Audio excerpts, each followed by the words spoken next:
shoplifting under $980 isn't considered a crime? Did a bloke steer his car into a woman and her baby in a stroller, but was released immediately? This can't be true, surely. Unfortunately, it is, and I could go on and on. In fact, this weekend, a famous NASCAR driver was stabbed in a gas station by somebody who was out on parole and had a warrant out for his arrest.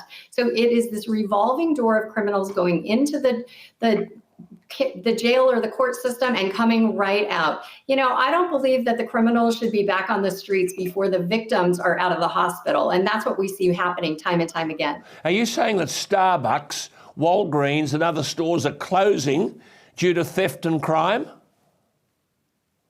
Absolutely. And people are getting really afraid here. They're afraid to walk the streets. They're afraid to ride mass transit. They're afraid that they might be followed home. They're afraid to go shopping because they're afraid that they're going to pump their gas and be stabbed like that NASCAR driver. I mean, there really is this palpable fear. And our criminals aren't afraid of anything because they know that they will be released. They talked about a guy this past week who had been arrested over 120 times in the last several months, all on shoplifting charges. But it doesn't stop with shoplifting, and they become more and more brazen, and there's this escalation of crime that occurs, and people are really afraid because they don't feel the justice system has their back, but the justice system is on the side of the criminals. Absolutely. Now, is it a fact that people are being pushed onto train tracks, that there are unprovoked attacks on the street, that home invasions are on the rise?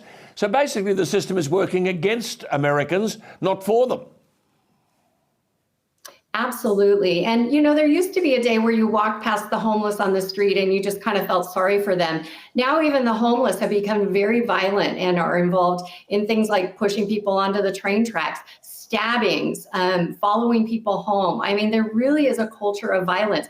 Even in Los Angeles, this is crazy. You haven't heard about this since the times of the Wild Wild West, but train robberies are up in Los Angeles where there's just utter lawlessness. They're opening up these train cars and looting them. So these are things we haven't heard about for a long time. These are all big blue cities, and voters are tired of it. They're recalling these DAs and doing it one at a time. They just got rid of the one in San Francisco, and Los Angeles is counting signatures right now. Well, vote Democrat, defund the police, and this is what you get. Just before you go, how angry are people about the southern border being open and millions of people, no one's got any idea who they are, being dropped all over the country, human trafficking, drug trafficking out of control? What's the administration doing? Well, the administration is encouraging this. This isn't incidental. This is intentional. And the American people are furious about it. The property, the drug trafficking, the crime, the violence all along the border, and it's filtering all across the nation.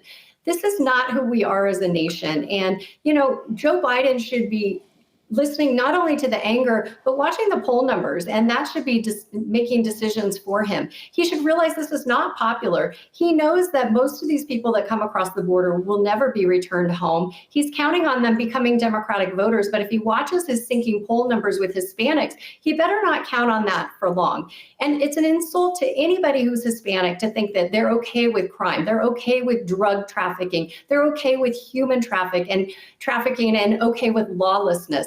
That's not anything that the Hispanic community or anybody else in America supports. And so Joe Biden is on the wrong side of this, and he's changing the face of our nation without our consent. The American people don't like it. But Peggy, I don't think Joe Biden's on any side. He's just in total cognitive decline. And the sooner someone nails it as such, the better it'll be for all Americans.